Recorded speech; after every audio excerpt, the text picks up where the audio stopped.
Today we have a battle between two of the most talked about super trainers of the moment, the ASICS Megablast and the Li-Ning Red Hare 9 Ultra. This is one of the most requested films in comments, and these are my two most worn shoes of 2026. So I'm going to put them head to head and let you know how their smash hit from ASICS compares with the Chinese super trainer that is becoming a modern day cult classic. So let's get into it.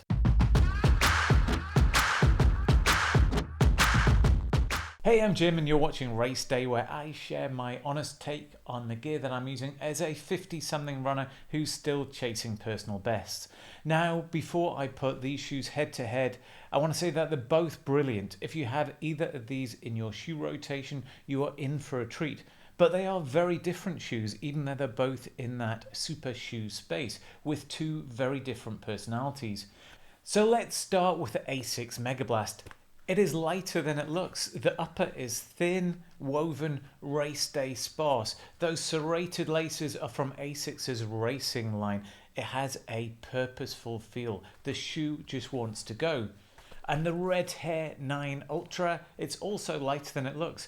The upper is structured, thicker, mesh, more padded heel, more gusted tongue. It feels substantial, protected, and built for accumulating miles.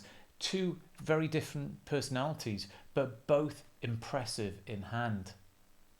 Now let's look at the stats. The Megablast has a 45mm stack in the heel down to a 37mm forefoot and 8mm drop. The foam is FF Turbo Squared, ASICS' new aliphatic TPU foam. It's said to be 33% bouncier, 10% softer than its predecessor. It's a single foam, no plate, just a lot of good material. And the Red Hare 9 Ultra, it's got approximately a 43.5mm heel, a 35.5mm forefoot, so again a 8mm drop. And inside here we have a multi-layered midsole that tells a whole story. The top layer is Super Boom foam, which is Li-Ning's premium race foam. It's been turned softer here for training. The centerpiece is this Super Boom Capsule, a PIBA foam core wrapped in a thick polymer skin. So when you land, it compresses and rebounds with tension, contained energy and controlled bounce. Under that we have a nylon shank acting as a force distribution plate, evening out compression. And then on the bottom we have a layer of the original boom foam, a beaded PIBA which is punchy and resilient. Li-Ning have essentially taken everything they've got from across their performance range and put it into one midsole. There's a lot of ambition here. So let's talk ride. Out on the road, the Megablast is exceptional. That FF Turbo Squared foam does something you don't expect. It's soft, but it's quick. It compresses fast and returns energy. There's a snappiness to it, a ping that makes you want to push the pace. Easy runs feel protected.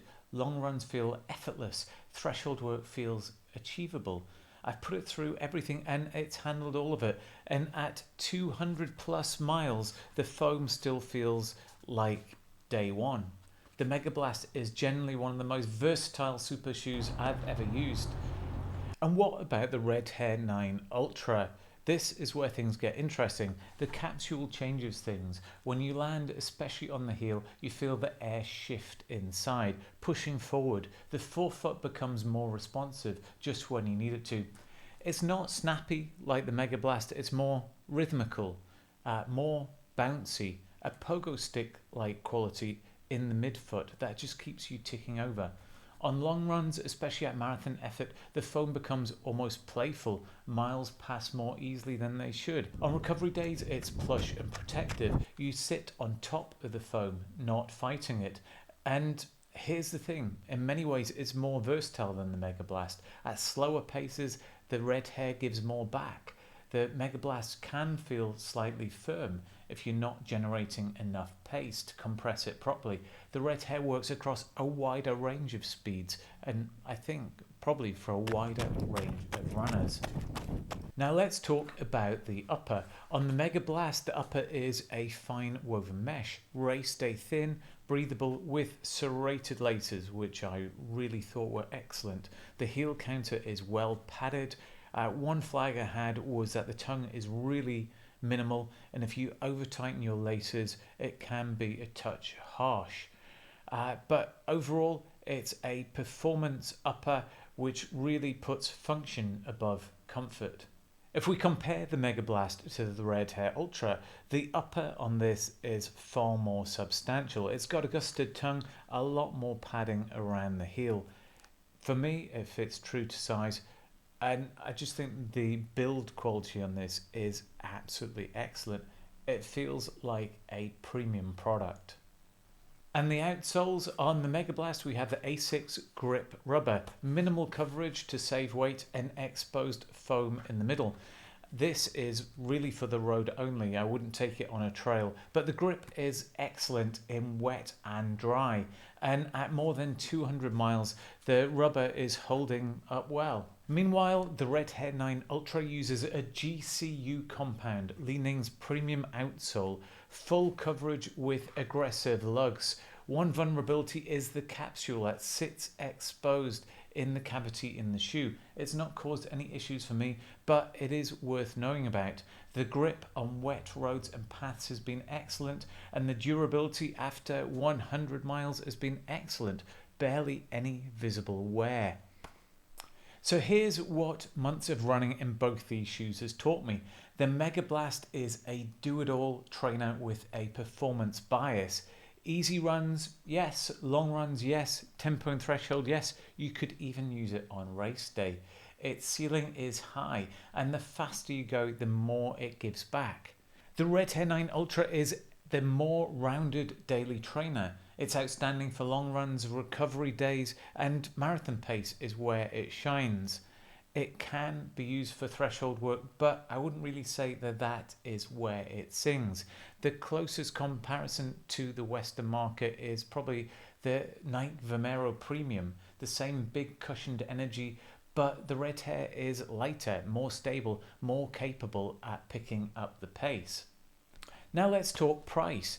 £210 for the Megablast here in the UK versus the £130 I paid for the Red Hare 9 Ultra, an £80 gap. This is closer than you might think. The Megablast has a higher performance ceiling. It's more versatile and works in a wider range of paces. To me, the Megablast is worth every penny. But the Red Hare 9 Ultra is not a budget shoe trying to punch above its weight. It is genuinely a premium shoe at a really fair price. If you had a Western logo on the side of the Red Hare 9 Ultra, it would be at least £220, if not more. Now let's talk stability. Both are neutral shoes with wide platforms. The Megablast is impressively stable for its stack height. That wide base keeps you secure. On the Red Hare 9 Ultra, the nylon shank and the layered midsole spread the compression evenly. You feel like you're on a platform but not teetering on it. So what's my verdict? I would buy the Megablast if you want a versatile do-everything shoe that can handle paces from a recovery run through to race day. And I'd go for the Red Hare 9 Ultra if you want a premium long run daily trainer that protects your legs, bounces you forward and costs less than anything comparable from a Western brand. And here's where I landed. The Megablast stays in my rotation for the sessions that matter. Tempo, threshold, long runs with purpose. The days when I want to train to go faster. While the Red Hare 9 Ultra is the shoe that I reach for when I want to protect my legs, stack some miles and make sure that I'm fresh when I want to hit those sessions. Both shoes are in service of the same goal, chasing my next personal best, and both shoes deserve to be in my rotation. The conversation between Western premium and Chinese challenger brands is only going to get more interesting. So if you're into shoes, consider subscribing to RaceDay. We've got lots more reviews coming up for you. I'd love to know in the comments which super trainer do you reach for first. See you next time.